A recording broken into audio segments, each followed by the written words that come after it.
Today we're hanging an Asian wallpaper. It's actually just a traditional grass cloth, and that means it has natural characteristics, which are little knots and some sheen of the grass and movement and stuff. So we're going to put this wallpaper on these walls. There's 3 walls. This wall's tile. And one of the things I wanted to show you today is how complicated it is to hang underneath here. Unbelievable. Okay, we're hanging our first piece of this natural Asian grass cloth, and we've hung it straight. The wall's a little bit out, as you can see. We have to get it, the paper has to go the way it wants to, because we can't get that wrinkle out just by making it straight. So we're going to pull it off, and we're going to let the paper lay the way it wants to go. So by doing that, you push down in the middle on grass cloth, go to middle down, and then go out both ways. And that's like most wallpapers, that's the way you want to do it. Okay, we started on this tile wall, and it's not perfectly plumb.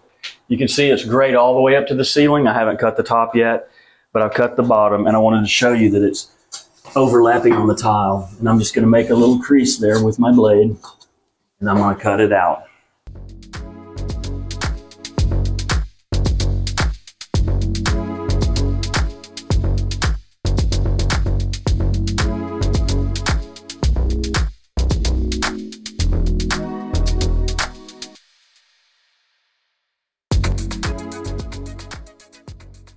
I cut here already to this corner, and now I have to manipulate this grass cloth underneath and around this piping, the stand for the vanity top. And the reason I cut this first is because I only have that much margin, to be able to get up underneath here. So I've just about got it in place. Bear with me.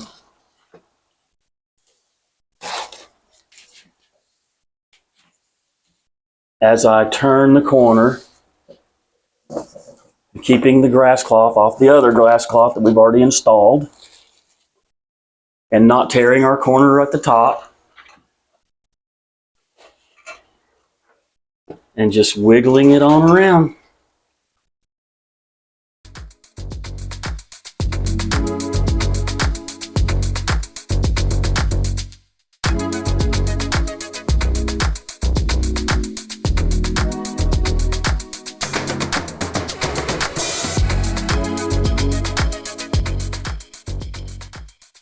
Okay, I'm going to show you how to cut around the hot, the cold, and the drain for this vanity sink.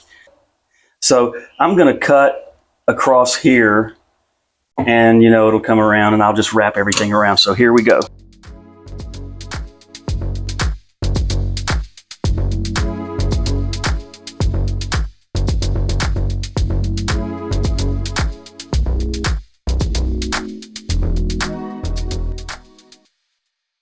I'm going to push everything over that I can as I'm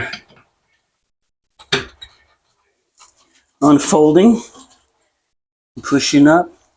Nobody's ever going to really get underneath here and look that close, but I'm going to try to make it look as good as I can because it's so open and visible. So what I do is I cut like a little circle around both of these, top and bottom. So I'm going to cut a little circle around. So it's a little half round. You see that's going to go over there.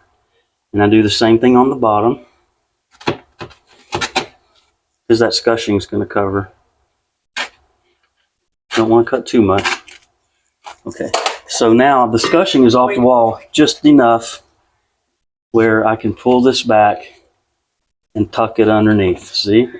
It's kind of like, I've seen it in person, when you're taking a tire off a rim on your car or truck.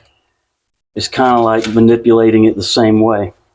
And sometimes you have to take your tool without the blade and get it going.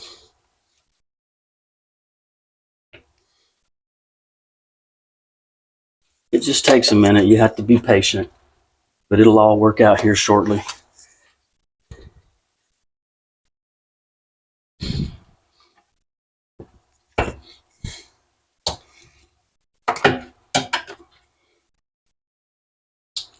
Wait for it.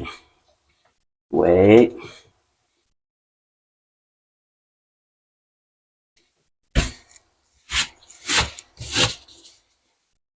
You can see over here, it's going to work out pretty good. I can just take that right there and go right underneath, and it's not touching the pipe.